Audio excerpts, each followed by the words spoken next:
Vamos a orar, vamos a invocar al Señor nuevamente para que el Señor nos auxilie. Amén. Vamos a orar. Padre, te damos gracias una vez más. Te pedimos, Señor, que seas con nosotros. Te pedimos, Señor, que nos permitas leer, escuchar, aplicar, meditar en tu palabra, Señor. Que seamos instruidos y enseñados por ti, Señor. Sé con el predicador, sé con los oyentes, Señor. Todos en este lugar te necesitamos. Todos en este lugar, Señor, necesitamos, antes de enfrentarnos a tu palabra, Señor, reconocer una vez más que hemos pecado delante de ti, Señor. Y reconocer también que confiamos únicamente en Cristo para el perdón de nuestros pecados, Señor. Gracias. Gracias porque por medio de Cristo, por medio de tu plan y de tu Santo Espíritu, hoy tienes un pueblo reunido que te adora, Señor, para tu gloria y para tu honra, Señor. Así oramos en el nombre de Cristo Jesús. Amén. Les invito, mis hermanos, a abrir su Biblia en la carta de Pablo a los Colosenses.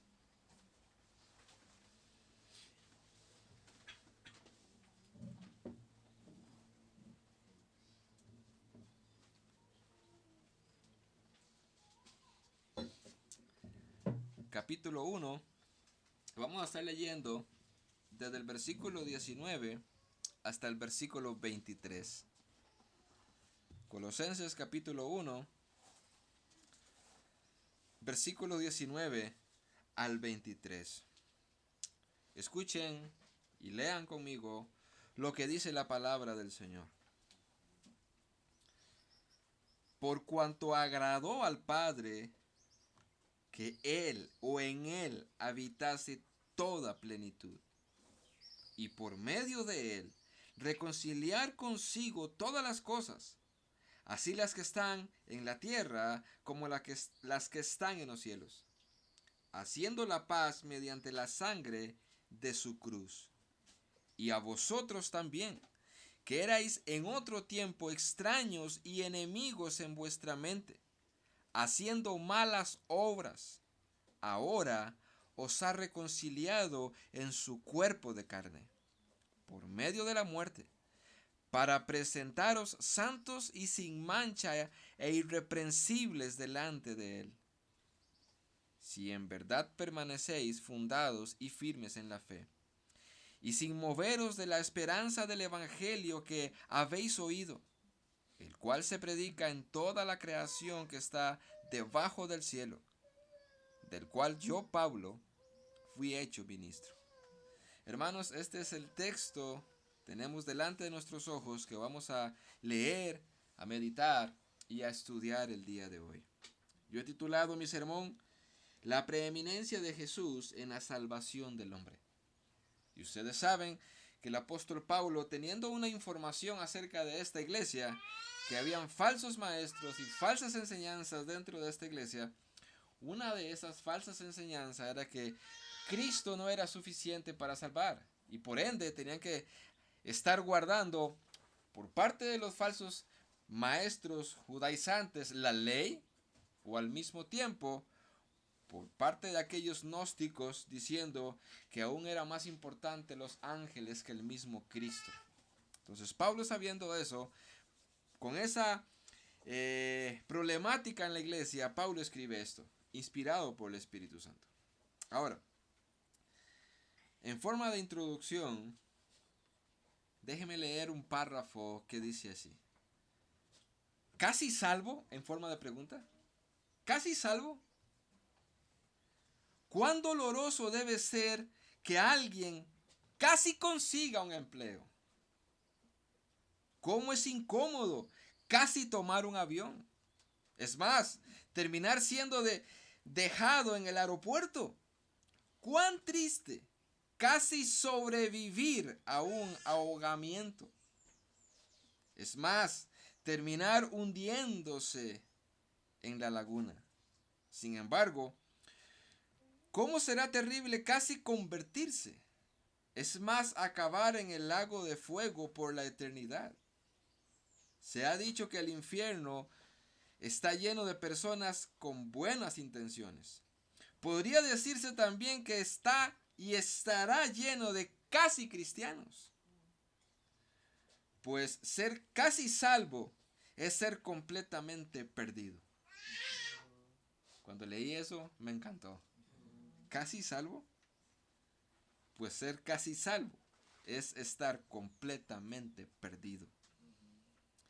Mis hermanos y todos los que me escuchan, si yo te hiciera una pregunta, ¿estás en el camino correcto? Y usted preguntará, ¿por qué hace esta pregunta? Bueno, porque es prácticamente una pregunta que Pablo le hace a los colosenses. Recuerden las falsas enseñanzas de que Cristo no era suficiente para salvar. ¿Estás en el camino correcto? ¿Tienes la fe en el lugar indicado? Porque esos colosenses estaban siendo tentados a colocar su fe en otra cosa. ¿Tienes tu fe en el lugar indicado? ¿Sabían ustedes, hermanos, que todas las religiones del mundo tienen sus métodos particulares de ser salvos? Todas las religiones, todas tienen una forma particular de decir cómo el ser humano puede salvarse. Pero solo el verdadero cristianismo tiene la respuesta correcta. Solo el verdadero cristianismo.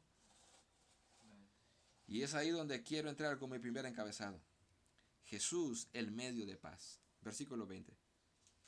Léalo conmigo, dice, y por medio de él, hablando de Cristo, reconciliar consigo todas las cosas, así las que están en la tierra como las que están en los cielos, haciendo la paz mediante la sangre de su cruz.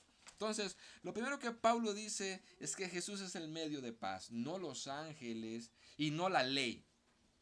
Cristo. Y déjenme explicar entonces lo que dice este versículo 20. El pecado ha arruinado el universo entero, dice Pablo. Las cosas que están en la tierra y las cosas que están en los cielos. El pecado ha destruido la armonía que había entre la criatura y su creador. Y también ha arruinado la armonía que había entre una criatura y otra. El pecado ha arruinado la armonía de todas las criaturas y su Dios. Sin embargo, por la sangre de su cruz, como dice Efesios capítulo 2, el pecado en principio ha sido vencido. El texto dice que Dios, el Padre, por medio de Dios, el Hijo, reconcilió todas las cosas. Eso es lo que dice el versículo 20 que usted acaba de leer conmigo. Todas las cosas. En otras palabras, no quedó nada, absolutamente nada, sin su debido acomodo, una vez que Cristo murió en la cruz. Y ahora sí, permítanme explicar qué quiere decir con que en su cuerpo, en Cristo, por medio de él, él reconcilió todas las cosas, las que están en la tierra y las que están en los cielos. Cuando entró el pecado, ¿recuerdan aquella escena de Génesis 3:17, verdad? Cuando dice, y al hombre dijo, oiga lo que pasó cuando entró el pecado en el mundo, para que entiendan por qué ahora Pablo dice que Dios reconcilió todas las cosas en Cristo. Cuando entró el pecado en Génesis 3:17, Dios dijo lo siguiente. Al hombre dijo, por cuanto obedeciste a la voz de tu mujer y comiste del árbol que te mandé, diciendo, no comerás de él, maldita será la tierra por tu causa, y con dolor comerás de ella todos los días de tu vida. La tierra fue maldecida por causa del pecado. La tierra. Ahora se nos dice aquí que todas las cosas en la tierra y en los cielos han sido reconciliadas. En otras palabras, los seres humanos elegidos por Dios fueron reconciliados con su Dios, ¿verdad? Por un lado. Los seres humanos enemigos de Dios ya fueron sentenciados una vez que Cristo murió en la cruz. De eso es lo que Pablo está hablando en el versículo 20. Todas las cosas fueron reconciliadas con él. ¿En qué sentido? Bueno, los seres humanos escogidos, reconciliados con Dios. Los seres humanos rebeldes al evangelio fueron ya sentenciados. Satanás y los seres angelicales rebeldes fueron despojados y humillados una vez que Cristo murió en la cruz del Calvario. Dice, más adelante Pablo dice en Colosenses 2:15 lo siguiente: y despojando a los principados y a las potestades, los exhibió públicamente, triunfando sobre ellos en la cruz. Ahí fue donde Cristo triunfó sobre los ángeles malvados y Satanás. Es más, Pedro dice, en 1 Pedro 3:19, que ya estudiamos, en el cual también fue y predicó a los espíritus encarcelados. Este texto se ha malinterpretado muchas veces, diciendo que Cristo, una vez que murió el sábado, fue allá a las profundidades del infierno y entonces les predicó, no para salvación, pero para comunicarles que ya había vencido él sobre la muerte, que había vencido sobre el pecado y que había vencido sobre Satanás y sus demonios. Sin embargo, ese texto no está diciendo eso. Lo que está diciendo en Pedro, que cuando Cristo murió y ascendió al cielo en espíritu, él pasó por los lugares celestes y ahí proclamó su victoria a los ángeles caídos y a Satanás. Así que de esa forma es que el versículo 20 dice que en la muerte de él reconcilió todas las cosas, las que están en la tierra y las que están en los cielos. Todo esto estaba en problemas con Dios. Dice el texto que lo reconcilió consigo mismo todas las cosas. En otras palabras, si yo preguntara, ¿con quién estaba en problemas Satanás, los demonios, los ángeles caídos y los seres humanos? Dice el texto que estaban en problemas con él, porque fue con él mismo que él los reconcilió. Ahora, notemos algo en el versículo 20. No le tengan miedo a la lluvia. Dijo alguien, no somos efervescentes. ¿verdad? Notemos algo en el versículo 20.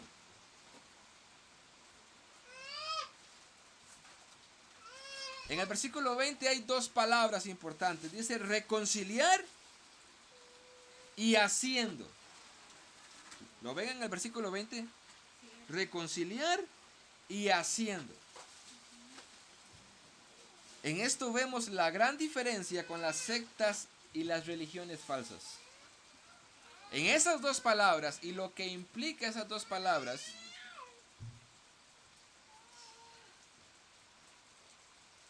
hay una diferencia aquí entonces con las sectas y las religiones falsas. ¿Saben por qué? Vamos a esperar que...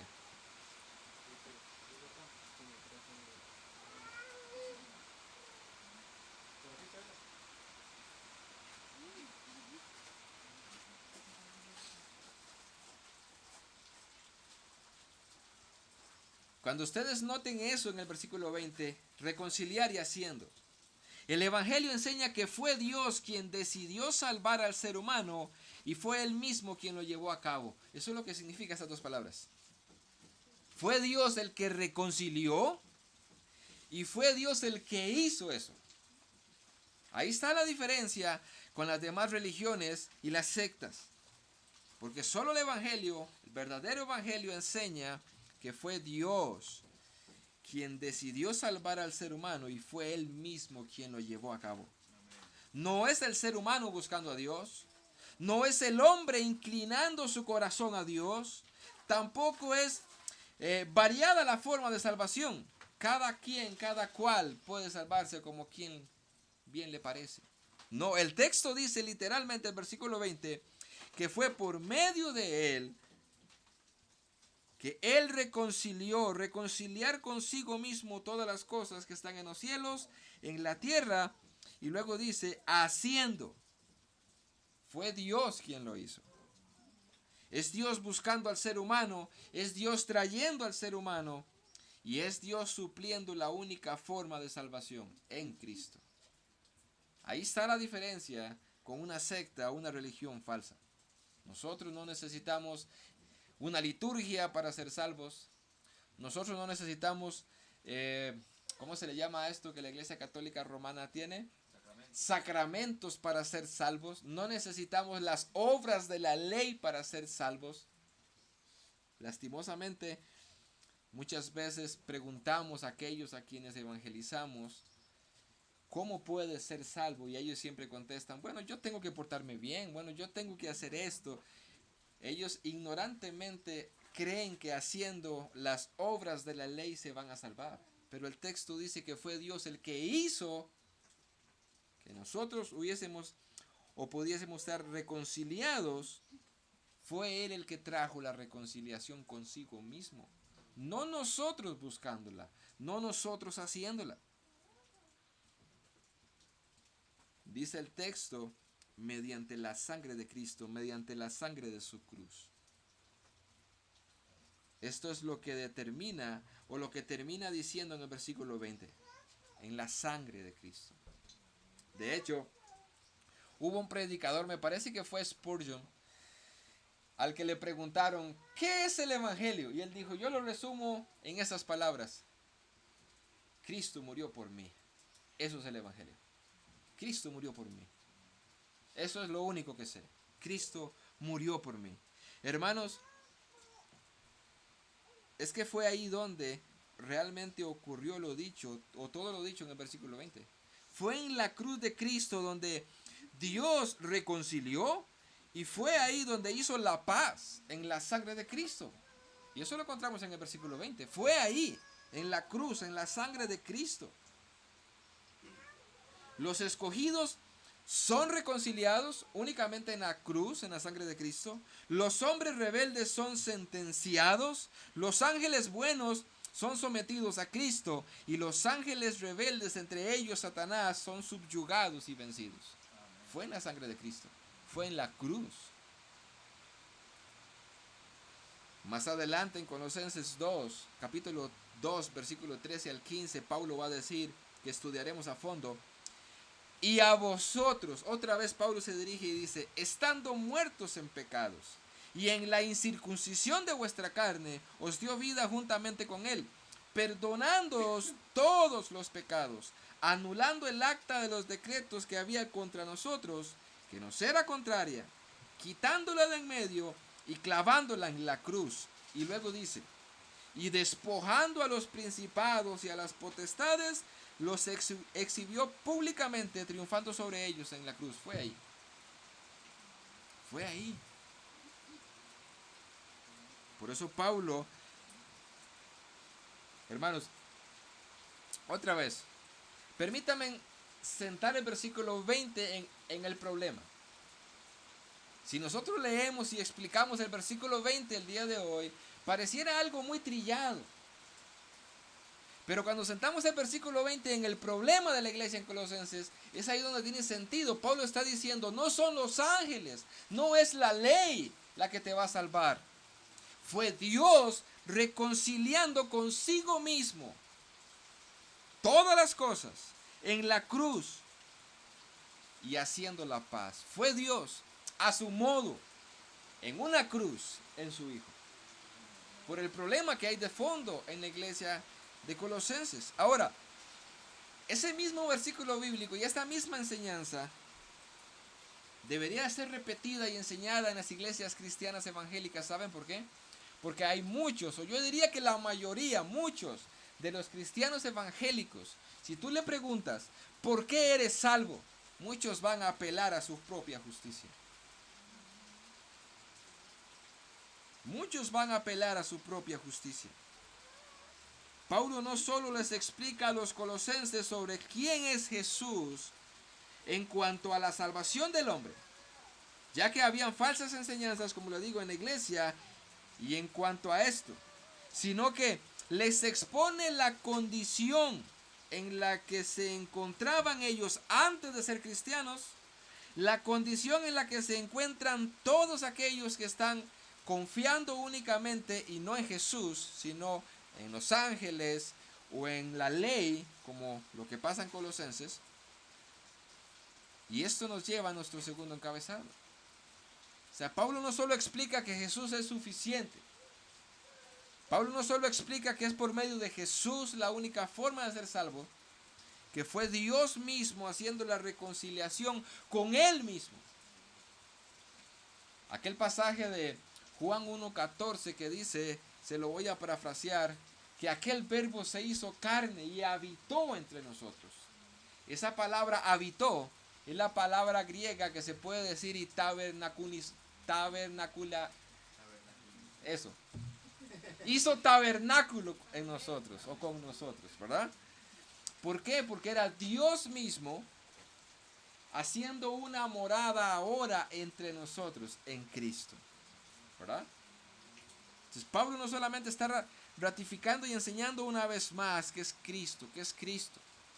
Hermanos, y aunque parezca raro, pero esta misma enseñanza, ese mismo problema lo tenemos hoy en el día de hoy.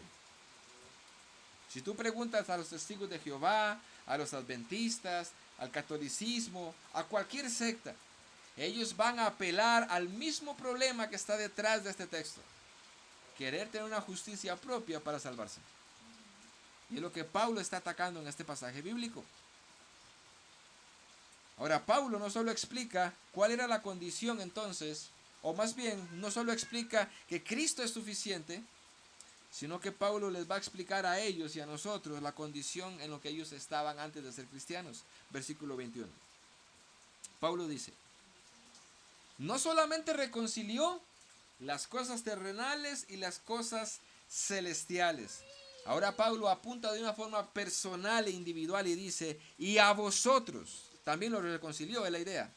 También, que erais en otro tiempo extraños y enemigos en vuestra mente, haciendo malas obras, ahora os ha reconciliado. ¿Ven cómo Pablo pasa de una sombrilla amplia de decir, Dios en Cristo reconcilió todas las cosas, de forma general? Luego lo disminuye un poco más y dice, las cosas que están en el cielo, las reconcilió. Las cosas que están en la tierra, las reconcilió. Y ahora apunta más delgadamente y dice, y a ustedes. De forma personal, los ha reconciliado. El apóstol Pablo hubiese sido un buen abogado, hermanos. Yo mientras leo a Pablo, yo digo, Pablo hubiese sido un excelente abogado. Es más, yo apuntaría que el mejor abogado. ¿Saben por qué? Vean el argumento que Pablo da aquí, el argumento que dio la semana pasada en el texto que estudiamos, el argumento que Pablo da siempre en Romanos. Pablo primero presenta un argumento, presenta una evidencia, una realidad irrefutable y luego aplica eso a su audiencia. Por ejemplo,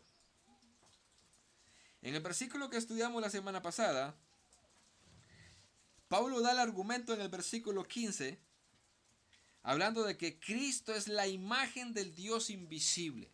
O sea, Pablo empieza a decir en el versículo 15, que estudiamos la semana pasada, recuerden que nosotros fuimos creados a imagen de Dios.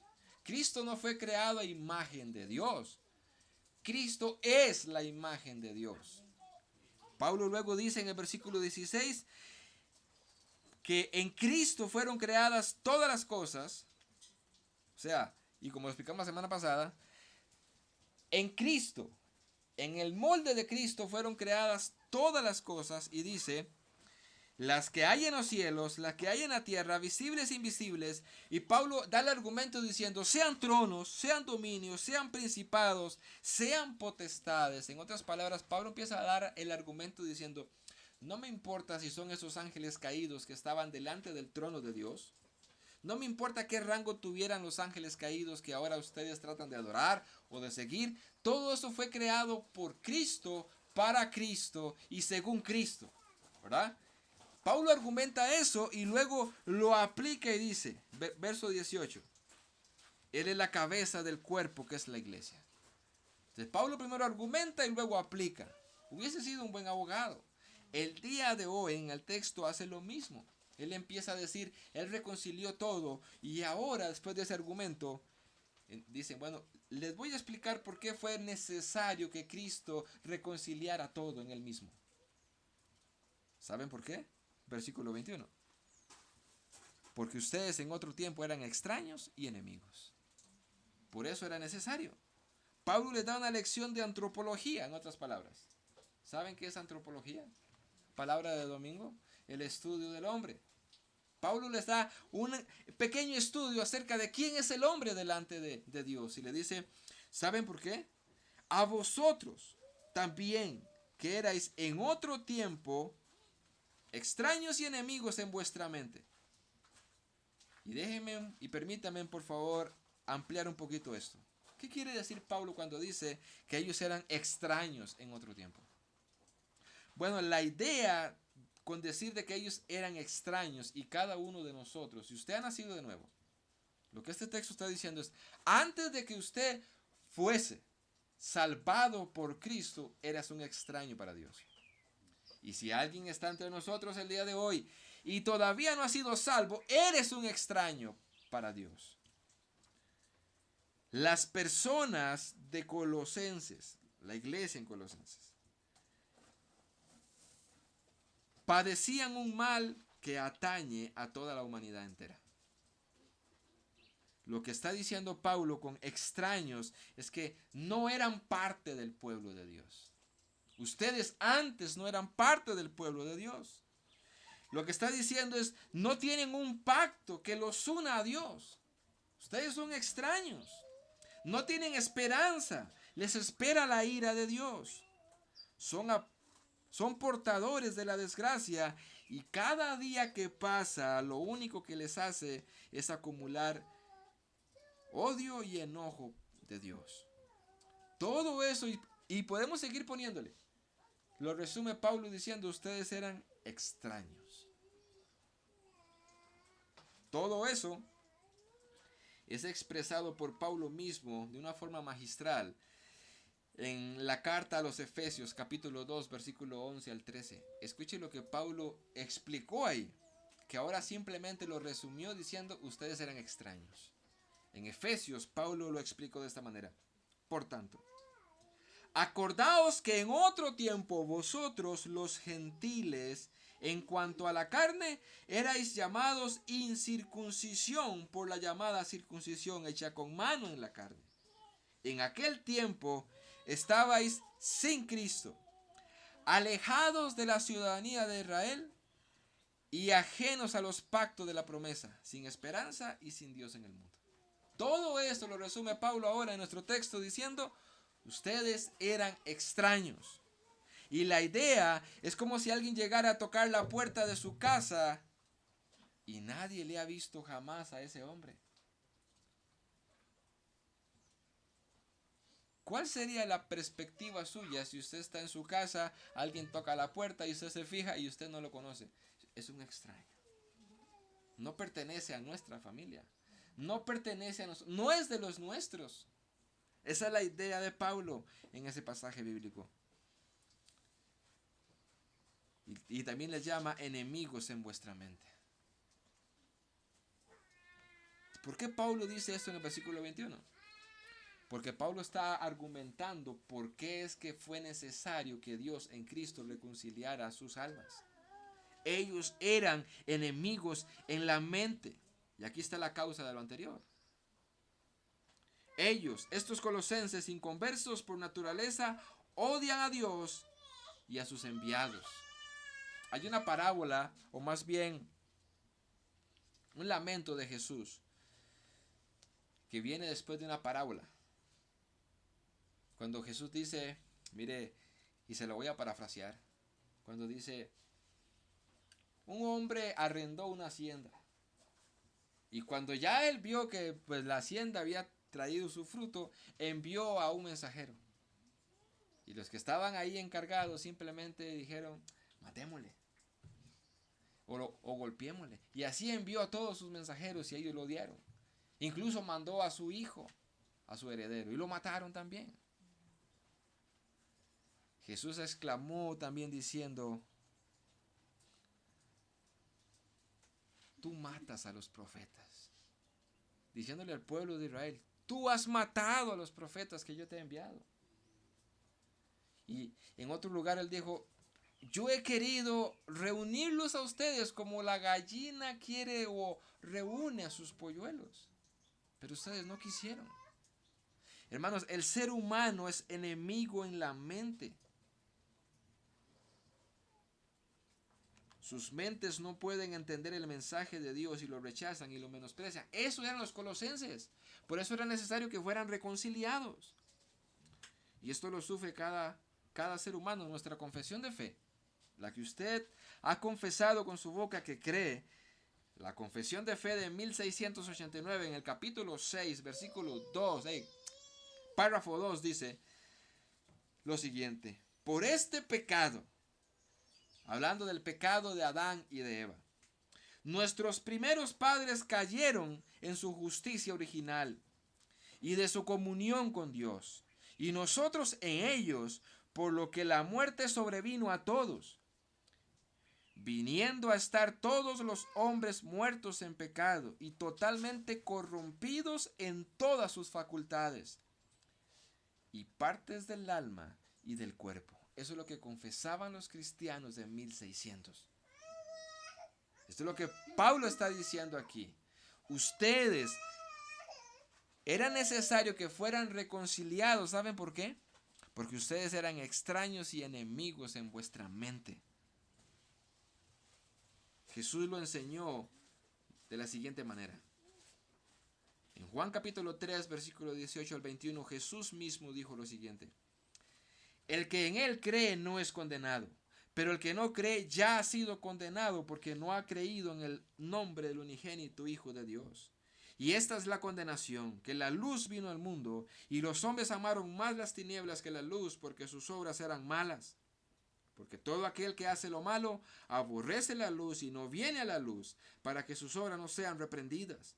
Mas el que practica la verdad viene a la luz, para que sea manifiesto que sus obras son hechas en Dios. En otras palabras, Jesús está diciendo: el ser humano me rechaza por naturaleza. Él ha pecado y me rechaza. Y le predican el evangelio y lo rechaza. Y Pablo lo dijo: son enemigos en vuestra mente. Ustedes son enemigos. Ahora, yo me pongo en los pies de Pablo, sabiendo lo que está pasando en la iglesia en Colosenses, y Pablo está diciendo: les voy a explicar quiénes eran ustedes y por qué era necesario que fueran reconciliados en Cristo. Como quien dice, Pablo mató a algunos pájaros de una pedrada. ¿Por qué? Primero les está diciendo: no es por medio de los ángeles, no es por medio de cumplir la ley, es por medio de Cristo. Y luego le está diciendo: ¿sabe quién eran ustedes? Esto eran ustedes. Y por eso fue necesario que Cristo los reconciliara. Pero al mismo tiempo, otra pedrada más, él está diciendo: esas personas que están dentro de ustedes, que están confiando en sus propias obras y que están confiando en los ángeles para ser salvos, esa es la situación de ellos. Ellos son enemigos de Dios en sus mentes. Y yo diría lo mismo.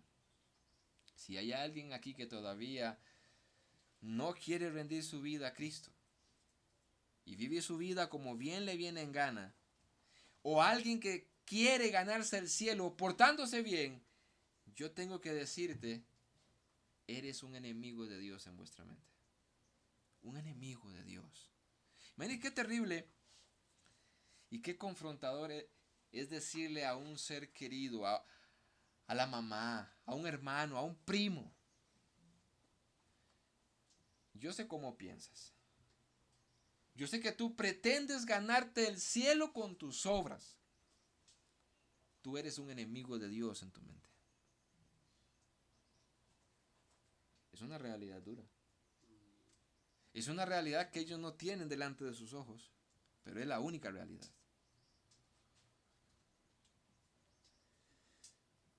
Por eso les decía al principio una pregunta: ¿estás en el camino correcto? ¿Tienes tu fe en el lugar adecuado? Porque si no es así, eres un enemigo de Dios en vuestra mente.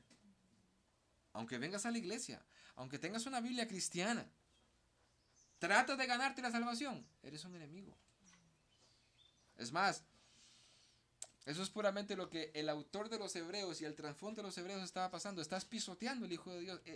Estás diciendo: yo me voy a salvar guardando la ley, no necesito a Cristo. Estás pisoteando al Hijo de Dios.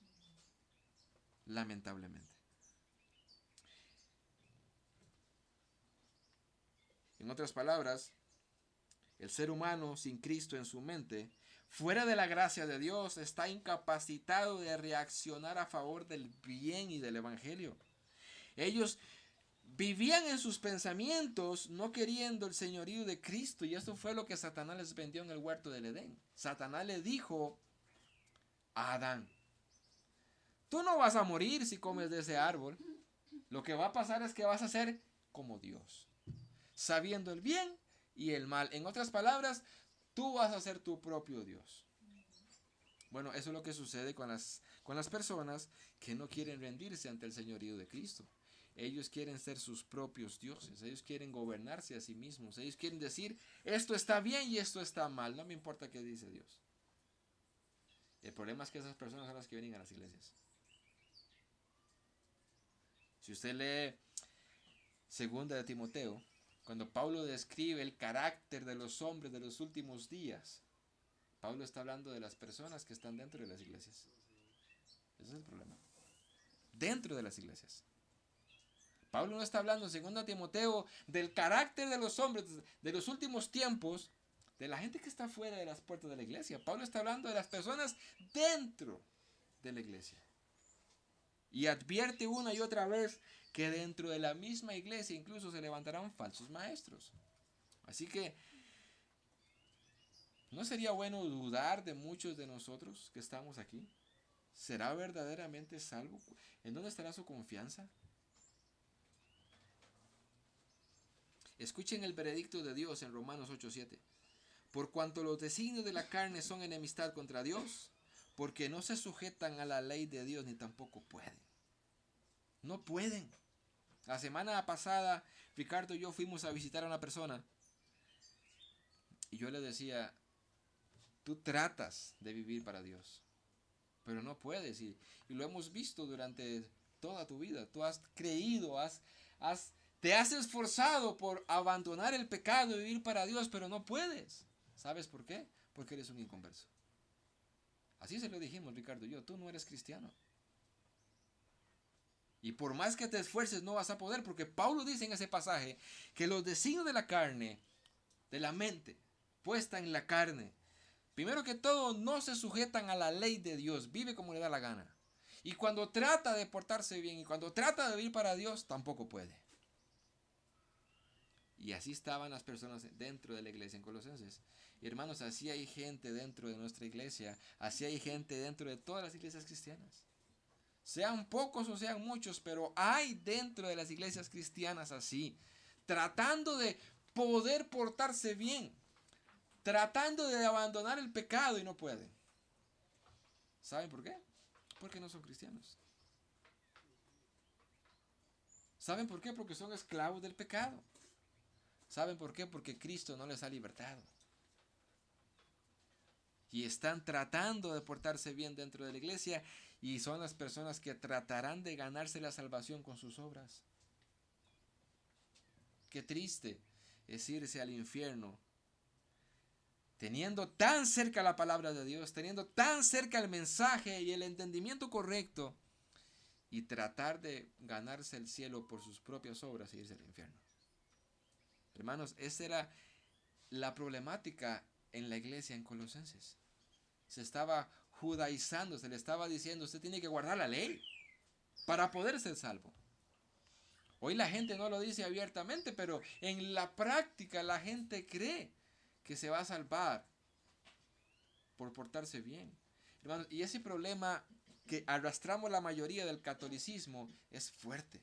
Y les voy a dar un ejemplo donde todos, hasta yo me incluyo, todos traemos un católico romano dentro, todos traemos un judío por dentro sin Cristo cuando vamos a orar. Le voy a dar un ejemplo. Si usted el día de ayer pecó, metió los pies bien metidos, pecó, cuando usted va a orar, ¿cómo se siente? Es más, yo estoy casi que seguro que le dan ganas de no orar. Le dan ganas de no acercarse a Dios porque usted sabe que ha pecado. Es más, yo estoy seguro que usted se siente indigno de orar. ¿Verdad? ¿Saben por qué? Porque tenemos un judío por dentro. Los méritos que me hacen a mí poder acercarme a Dios no son los míos, son los de Cristo. Y vea qué fariseo y qué judío somos por dentro, que queremos guardar la ley para agradar a Dios. El día que usted se levantó en la mañana, oró. Wow, oró por primera vez ese día. Qué bueno. Leyó la Biblia. Se fue para su trabajo o se quedó en casa, las que trabajan en casa. Durante el día estuvo meditando, puso una prédica y estuvo espiritualmente full. Ese día cuando ora, ¿cómo se siente? Hoy sí puedo acercarme a Dios porque confiando en sus méritos, confiando en que hoy hizo lo bueno. Eres un judío por dentro. Nosotros debemos de entender que yo me acerco a Dios en oración y soy admitido, no por mi justicia, no porque haya pecado hoy o porque no haya pecado hoy, sino por lo que Cristo hizo. ¿Ve que ese problema lo llevamos todos por dentro?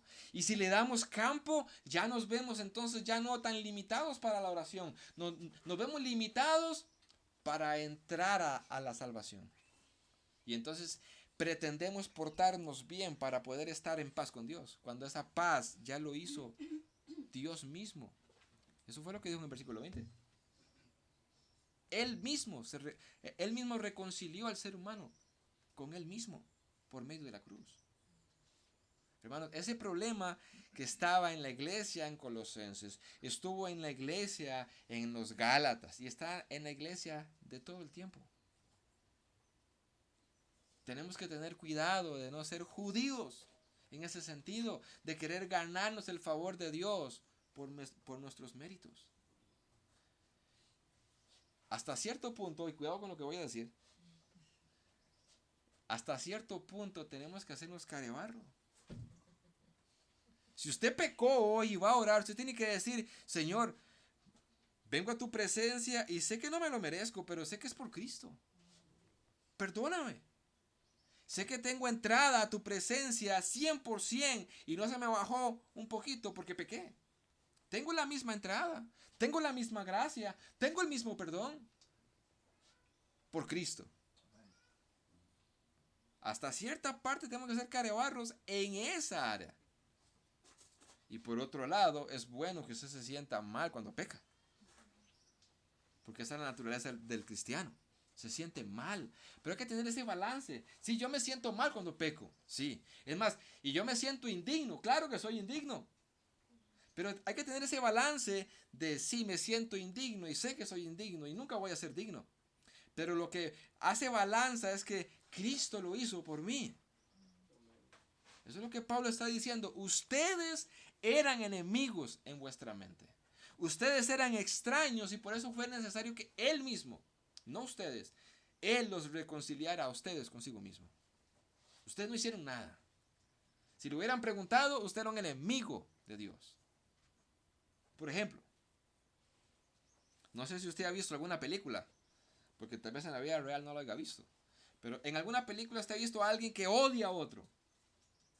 Ellos, si se quieren ver, es para matarse, ¿cierto? Esa era la realidad nuestra con Dios. Por eso no puede haber estado en nuestras fuerzas o en nuestra inclinación personal haber buscado a Dios. Es lo que Pablo está diciendo.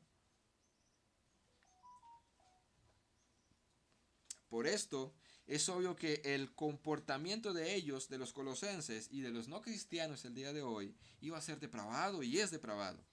Y por esa razón el texto bíblico sigue diciendo lo siguiente. Vean el versículo 21. Y a vosotros que también erais en otro tiempo extraños y enemigos en vuestra mente, eso conlleva algo, haciendo malas obras. Haciendo malas obras. Y esto está explicado más adelante. ¿Cuáles eran las malas obras que Pablo tiene en mente respecto a los colosenses? Empecemos por ahí. Pablo dice que los colosenses, por haber sido extraños a Dios y enemigos en vuestra mente para con Dios, Pablo dice, ustedes vivían en malas obras. La pregunta es, ¿cuáles malas obras específicamente? Bueno, basta con leer un poco la carta a los colosenses para decir que Pablo más adelante lo explica. Vayan conmigo al capítulo 3 un momento. Vea las malas obras en sí que Pablo recalca de aquellos colosenses. Y que es muy posible que nosotros estemos envueltos en ellas también. Colosenses capítulo 3, versículos 5 al 9. ¿Lo tienen? Oiga lo que dice.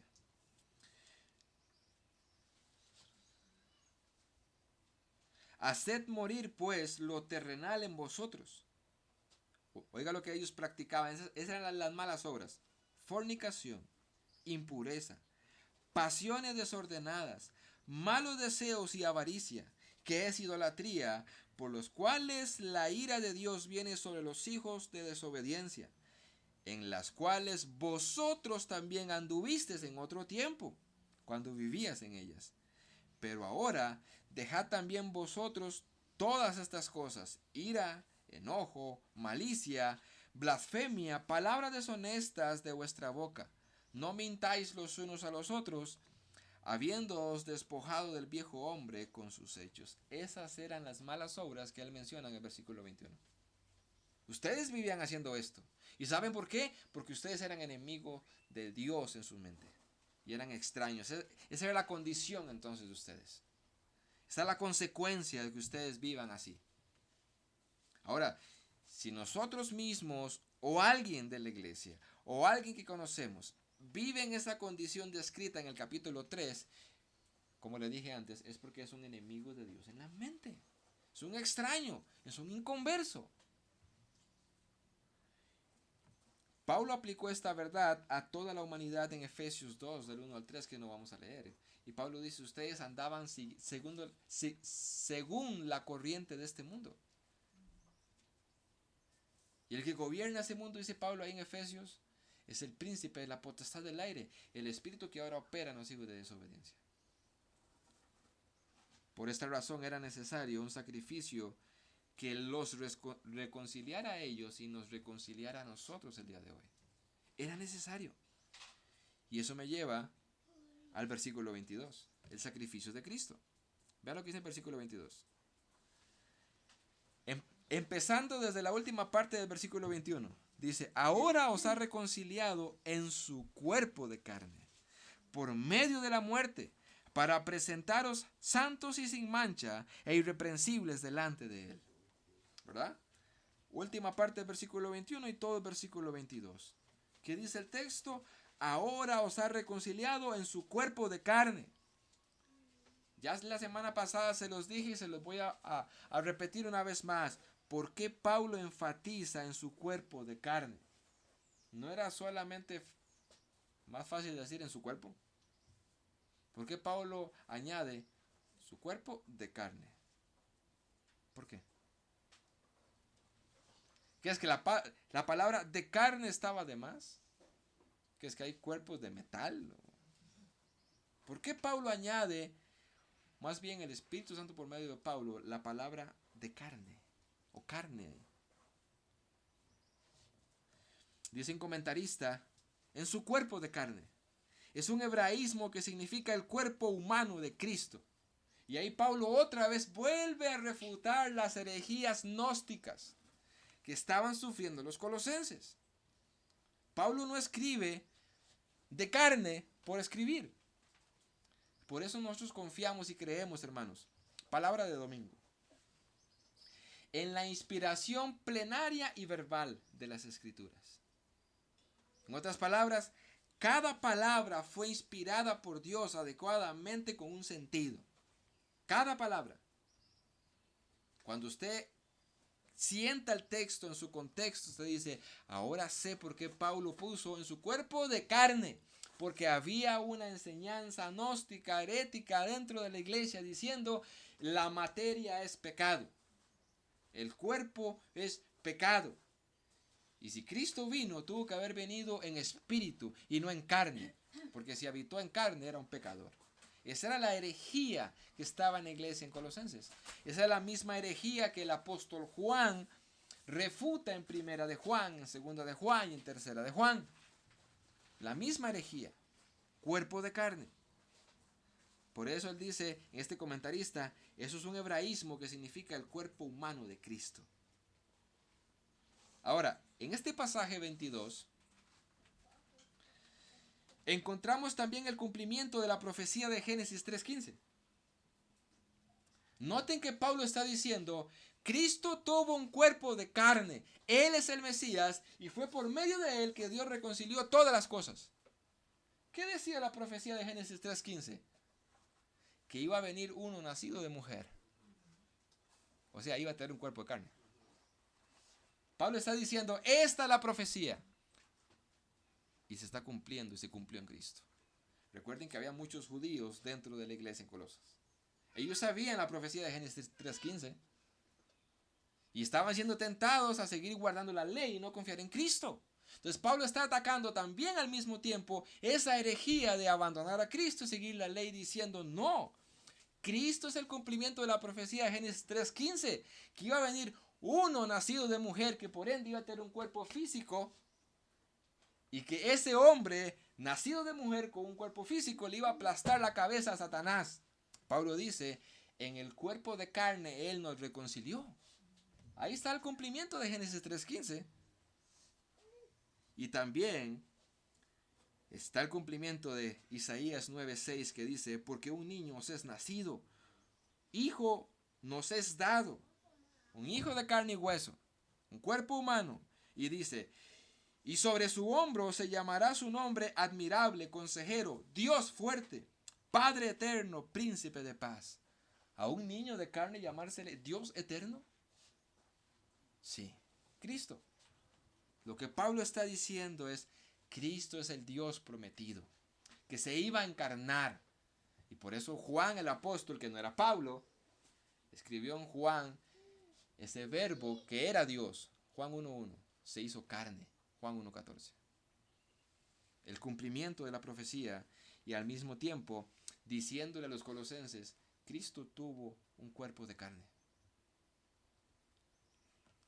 Por ejemplo, vayan conmigo a Primera de Juan. Eso no lo tengo en mis notas, pero Primera de Juan. Me quedan 10 minutos, mis hermanos, así que gloria a Dios por los cronómetros. Primera de Juan. Nótese lo que dice Primera de Juan. Primera de Juan 1:1. Les recuerdo, antes de leer el texto, lo que Juan está atacando es la misma herejía gnóstica. Cristo no tuvo cuerpo. Esa era la herejía del momento. Por eso Juan dice lo que dice aquí, dice Juan 1:1. Primera de Juan 1:1. Lo que era desde el principio, lo que hemos oído, lo que hemos visto con nuestros ojos y lo que hemos contemplado y palparon nuestras manos tocante al verbo de vida. Todas esas palabras están ahí no por sonar elocuente. Lo que Juan está diciendo, nuestras manos tocaron a Jesús. Él no era un espíritu. Él tenía un cuerpo tan tangible que lo tocamos con las manos. Es la misma herejía que Juan está atacando, la misma herejía que Pablo está atacando en Colosenses. Por eso dice, en el cuerpo de carne. No está de más esa palabra. En el cuerpo de carne. Y es tan así que en ese cuerpo de carne humano que tuvo Cristo, trajo un resultado. Versículo 22 dice, en el cuerpo de carne, por medio de la muerte, obviamente si tenía un cuerpo humano tuvo que haber muerto, no pudo haber muerto si era un espíritu, para presentaros santos y sin mancha e irreprensibles delante de Él. ¿Ve por qué les decía antes que si usted no piensa de esa manera, usted es un judío por dentro? Porque lo que dice el texto, noten la idea de Pablo. En versículo 20, él dice, Él mismo nos reconcilió consigo mismo. Fue Él el que hizo la paz consigo mismo mediante Cristo en la cruz. ¿Verdad? Ustedes eran de esta manera, versículo 21. Sin embargo, en el cuerpo de Cristo y por la muerte de Él en su cuerpo, Él nos presentó a nosotros mismos, se lo estoy parafraseando, Él nos presentó a nosotros mismos santos y sin mancha, irreprensibles delante de Él. Fue Él. Aquel pasaje de Efesios capítulo 5 donde dice que Él se presentó a sí mismo o Él mismo preparó a la iglesia para presentársela sin mancha, sin arruga. Fue Él mismo.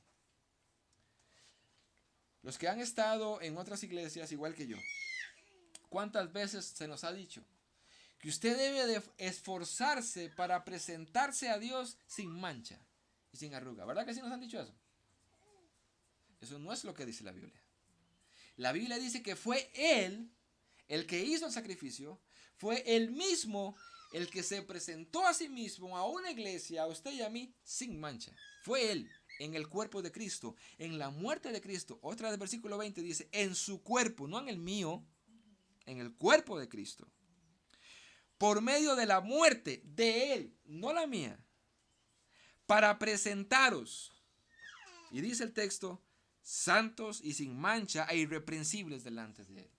El día que lleguemos al cielo, Él nos va a ver así. Nos va a ver santos, sin mancha e irreprensibles. Aunque usted aquí de vez en cuando metía las patas. ¿Por qué sucede eso? Por lo que el texto dice. Fue por el cuerpo de Cristo muerto, sacrificado a favor nuestro. Igual lo que pasaba en Levítico capítulo 16. Era un sacrificio, era una oveja, era un cabrito inocente. Uno se enviaba al desierto a que muriera allá y llevaba simbólicamente todos los pecados, y otro era degollado. Era por eso, no por mí. Hermanos, es el resultado del cuerpo de Cristo que vivió por nosotros y murió por nosotros, el que nos presenta santos y sin mancha. Note que eso, que dice el versículo 22, no es debido a algo hecho por nosotros, sino es el resultado de la obra de Cristo. Jesús viene por una iglesia sin mancha y sin arruga, pero no es en nuestras fuerzas ni debido a nuestros esfuerzos. Ya Cristo lo hizo. Ya Cristo lo hizo. Usted mete todas las patas todos los días. Usted peca, como decimos nosotros, todos los días. Nos equivocamos, pecamos. Pero delante de Dios, Él nos ve puros, santos y sin mancha, irreprensibles. Porque nos ve en Cristo. Por eso yo le decía, hay que ser hasta cierta parte carebarro, entender eso. Yo pequé hoy delante de Dios, sí, pero yo debo de entender que el Padre me ve a mí irreprensible. ¿Por qué me voy a ir yo ahí a orar o no a querer orar si la Biblia me dice que Él me ve a mí irreprensible? Y eso no va a cambiar. Yo llego con esa actitud de, Señor, yo sé que tú me ves irreprensible por el sacrificio de Cristo. Sin embargo, te quiero confesar, Señor, yo he pecado delante de ti. Ayúdame. Pero yo no voy a entrar, si entro o no entro en la presencia de Dios, porque Él me ve irreprensible. Si usted no ha entendido eso, llevas por dentro a un fariseo vivo que debes de hacer morir. Y con esto, hermanos, como esto es un peligro que todos los seres humanos llevan por dentro, usted y yo lo llevamos por dentro, ese fariseo que tiende a querer ganarse el favor de Dios. Y era el problema de los colosenses, que estaban siendo tentados a desviarse de la fe únicamente en Cristo para salvarse y apoyarse ya sea confiando en los ángeles o en la ley. Por eso hay un llamado a perseverar en la fe en el versículo 23. Y con esto terminamos. Dice el versículo 23. Si en verdad, ve si sí que está ahí, es un sí condicional. Si en verdad permanecéis fundados y firmes en la fe. Nótese que dice en la fe. Sin moveros de la esperanza del evangelio que habéis oído, el cual se predica en toda la creación que está debajo del cielo, del cual yo, Pablo, fui hecho ministro. Aquí hay un llamado a perseverar. El verdadero cristiano va a perseverar en esa fe, como dice Pablo, en esa fe. ¿Cuál fe? En la que él ya ha expresado. ¿En cuál fe? En esta doctrina que él ya ha expresado. Que fuimos reconciliados por Dios en Cristo, sin nuestras obras, únicamente por el sacrificio de Cristo. Y que ahora, debido al sacrificio de Cristo, Él nos ve a nosotros irreprensibles. Es en esa doctrina en que hay que perseverar. Y ese es el evangelio. Ese es el evangelio. Si alguien le dice a usted otro evangelio, o más bien, si alguien le dice a usted otra definición, ese no es el evangelio. ¿Cuál es el evangelio? Que a pesar de que yo era un enemigo de Dios, a pesar de que yo no quería nada con Dios, Dios en Cristo me reconcilió con Él mismo. Él hizo la paz. Él me regaló la salvación, sin pedirme permiso, sin consultarme y sin hacer yo nada. Ese es el evangelio. Dice Pablo, ustedes deben de permanecer en eso. Ahora, les recuerdo nada más para ir terminando. ¿Por qué? Recuerden el problema que había en Colosenses, una vez más. Ellos estaban siendo judaizados. Mas Pablo va a decir más adelante que nadie los juzgue a ustedes en cuanto a comida, bebida y días de reposo, porque los judaizantes estaban diciendo a la iglesia, ustedes deben de guardar los días de reposo de las fiestas, ustedes deben de guardar las fiestas, ustedes deben de guardar la dieta de los judíos, y si no, no se van a salvar. Y Pablo dice, no, tranquilo, ese no es el evangelio. Ustedes no se van a salvar por guardar eso. Se van a salvar porque Dios los reconcilió a ustedes en Cristo. Únicamente. ¿Ven la diferencia de una secta a una iglesia que predica el evangelio puro y correcto? Hermanos, en esta iglesia nosotros creemos que la persona se salva por confiar en Cristo nada más. Nada más. No tienen que hacer nada para ser salvos. Una vez que son salvos, entonces sí. Una vez que son salvos, esperamos que de su vida, esa nueva vida, aparezcan los frutos de querer obedecer a Dios. Pero viene después. Viene después. Sería muy ilógico esperar un aguacate sin haber sembrado el palo. ¿Verdad? Usted siembra el palo y después de que el palo está sembrado, usted dice, ahora sí, espero los frutos. Lo mismo con la salvación. Si la salvación llega de forma gratuita, gloria a Dios. Y si llega, espere frutos. Pero no pretenda dar frutos para ser salvo. Sería como tratar de yo dar aguacate sin tener un tronco. Es ilógico e inútil. Sin embargo, es la tentación que había en Colosenses y es la tentación que hay el día de hoy. Y lamentablemente dentro de las iglesias cristianas evangélicas, lamentablemente he hablado con personas que conozco de Sarchi, que ahora hay un movimiento judeocristiano. Se llama Raíces Hebreas. Y hay personas de Sarchi que ya están involucradas en eso. Personas que asistían a una iglesia cristiana evangélica. Y ahora ellos ya no dicen Jesús. Ahora ellos ya no dicen ciertas palabras porque dicen que ya se están judaizando. Y están guardando las fiestas. Y guardan el séptimo día. Guardan los sábados. Y no comen cierta clase de comida. Hermanos, no crean que Satanás ha abandonado esa tentación para la iglesia. Hoy está. Si usted no piensa así, qué bueno. Porque hasta el momento Dios le ha preservado confiando en el verdadero evangelio. Pero el día de mañana le puede llegar la tentación a su casa. Por eso es necesario que usted siga comiendo Biblia, se siga alimentando y tenga muy claro el evangelio. Muy claro. Cuando usted escuche desde este púlpito algo contrario a lo que hemos leído hoy, salga corriendo de esta iglesia. Es más, y yo estoy seguro que usted no va a salir corriendo de esta iglesia. Si usted escucha algo contrario al evangelio que hoy hemos predicado, yo estoy seguro que usted no va a salir corriendo de esta iglesia. Yo estoy seguro que al que van a echar a aquel predicó. Eso espero. Porque si usted sale corriendo, eso indica algo. La iglesia no está haciendo su trabajo. ¿Verdad? Una iglesia bíblica no sale corriendo y deja al predicador ahí. Una iglesia bíblica quita al predicador que se ha desviado del evangelio.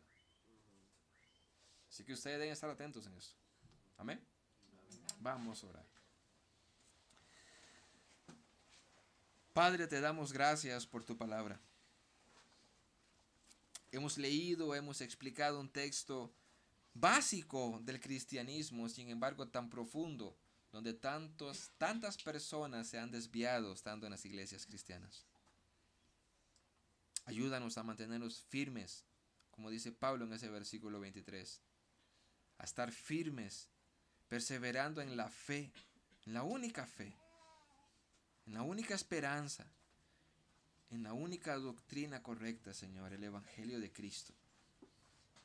Guarda a cada persona que está en este lugar, que ha nacido de nuevo, de no desviarse y caer en alguna práctica o falsa enseñanza respecto al Evangelio de Cristo. A aquellos, Señor, o a aquellas que no han nacido de nuevo, que tú conoces sus corazones y nosotros no, muévelos al arrepentimiento, Señor. Como vimos en este pasaje bíblico, ellos por su propia naturaleza no se van a inclinar a ti. Ellos son enemigos en sus mentes. Sin embargo, tú, Señor, doblegas la naturaleza humana. Doblegas el corazón duro, lo quitas y pones uno de carne, Señor. Sigue salvando. Sigue instruyéndonos con tu palabra, Señor. Que podamos permanecer siempre en un evangelio puro, no diluido ni contaminado, Señor. Como Pablo bien llama en la carta a los Gálatas, un evangelio pervertido. Guárdanos y permítenos, Señor, no solamente escucharlo, no solamente creerlo y entenderlo, permítenos predicarlo, Señor. Que allá afuera lo puedan escuchar y que aquellos cristianos, tus hijos que tal vez están confundidos, puedan tener claridad en esta doctrina, Señor. Usa a esta iglesia, usa a estos cristianos aquí reunidos para proclamar este evangelio puro como lo hemos leído y explicado el día de hoy, Señor. Para tu gloria y para tu honra, Señor. Así te lo pedimos. En el nombre de Cristo Jesús. Amén y amén. Mis hermanos, vamos a dar 5 minutos